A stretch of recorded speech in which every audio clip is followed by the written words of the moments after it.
Miss হবে না আপনার পছন্দের টিভি শো। দেখুন জি5 অ্যাপে একদম ফ্রি।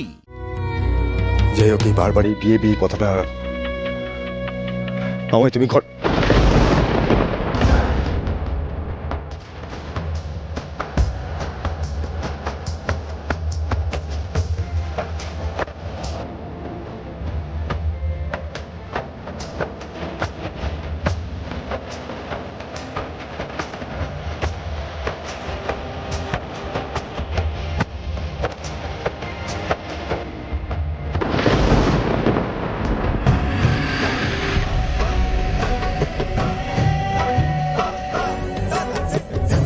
রেস্ট নেবে, ঘরে চলো।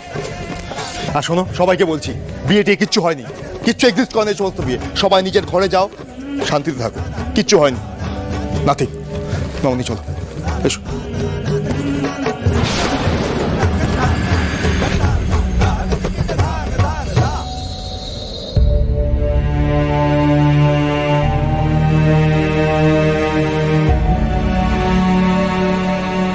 মামনি এসো, এসো।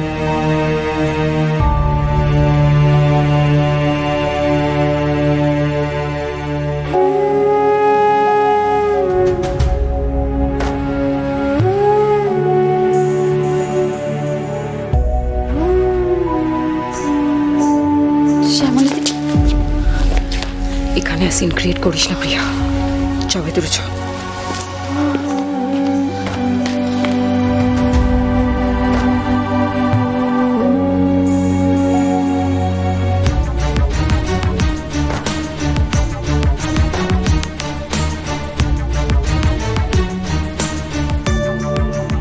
জোর খোলা গেল না, এ কিসের ইঙ্গিত দিচ্ছ তুমি ঠাকুর? শ্যামলী যে এত কিছু করতে পারে সেটাও যেমন মন মানতে চাইছে না, ঠিক তেমনি চোখের সামনে যা দেখছি, যা শুনছি, তাও তো অস্বীকার করতে পারছি না। দেখো ঠাকুর, আর যেন কোনো অমঙ্গলের ছায়া না আসে এ বাড়িতে।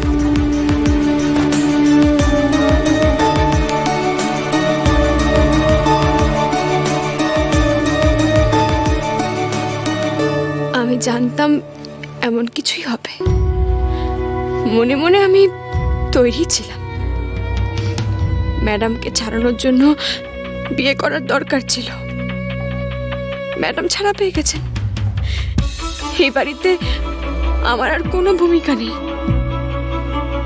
চলে যাব, আমি চলে যাব এখান থেকে। তবে তবে যাওয়ার আগে আমি স্যারকে বলে যাব, কিঞ্জল স্যারের হারিয়ে যাওয়া থেকে শুরু করে ম্যাডামের জেল, কোনোটাতেই আমার হাত ছিল না, আমি নির্দোষ, এটুকু তো আমি বলবই।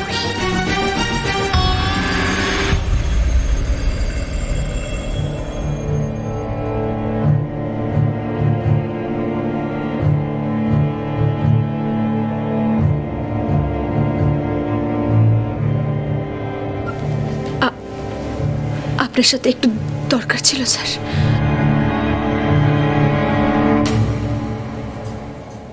আপনার সাহস কি করে হলো? আপনার সাহস হয় কি করে এই ঘরে এসে আমার সাথে কথা বলার? এই শেষ, আর আসবো না, বেরিয়ে যান। কিন্তু একটা কথা আপনাকে না বললেই নয় স্যার, সবাই একতরফা আমাকে দোষারোপ করে যাচ্ছে, কিন্তু আমার কথা কেউ শুনছেই না।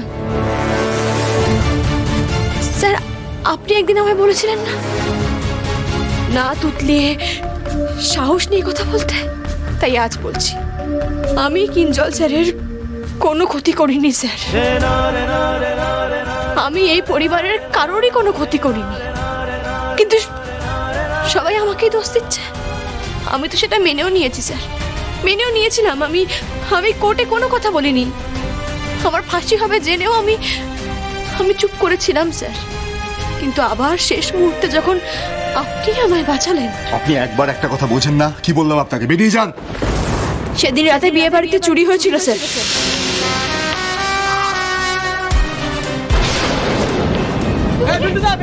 তুমি কে ভাই?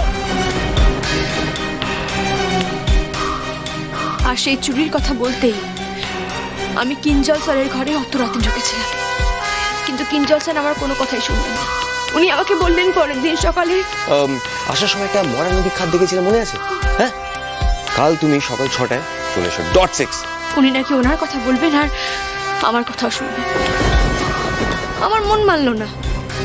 আমি সেই মুহূর্তেই অরু দাদা আর বৌদিদির ঘরেও গেলাম একই কথা বলতে। আমরা একটা কাজ করছি, আমরা বরং কালকে সকালে দেখছি। হ্যাঁ এক্স্যাক্টলি, কাল সকালবেলা বরং কারোর সাথে আমরা কথা বলবো, ঠিক আছে? এবং তার সঙ্গে আমি এটাও বললাম যে কিঞ্জল স্যার সকাল 6টার সময় নদী খাতে যেতে বলেছে। কিন্তু ওনারাও আমার কোনো কথার পাত্তা দিলেন না।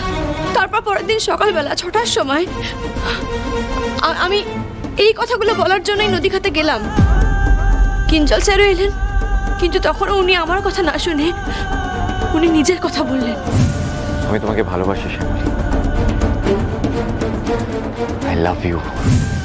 আর যে কথাটা বললেন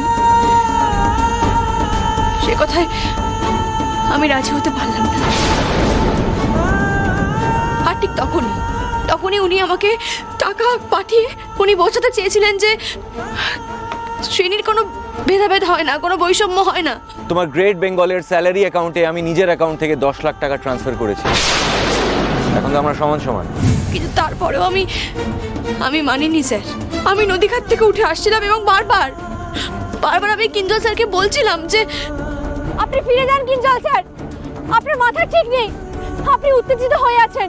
বাড়ি গিয়ে ঠান্ডা মাথায় আমার কথাগুলো ভাবুন, তাহলে আমার কথার মানে আপনি বুঝতে পারবেন। ভুল করছেন, একদম ভুল করছেন। কিন্তু উনি আমার কোনো কথা শুনলেন না। আর তারপরেই হঠাৎ জল আর কিঞ্জল স্যার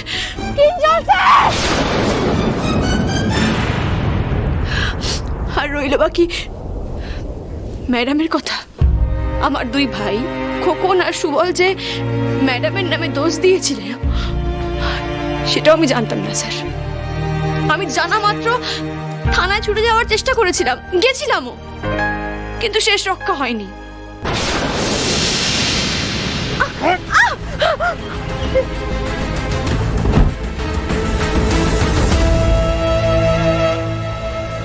আপনি আমার কথা বিশ্বাস করলেন তো স্যার?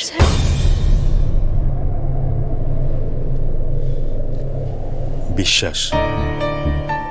আপনাকে জীবনে একবার বিশ্বাস করে আমি যেরকম ভাবে ঠকেছি শ্যামলী মালাকার।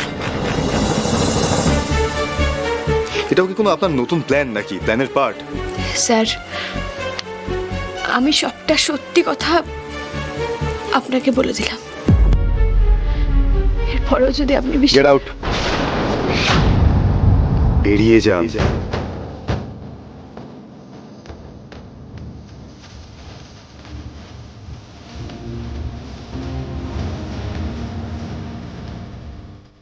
প্রথম দিন থেকেই আপনি আমার চোখে ভগবান স্যার।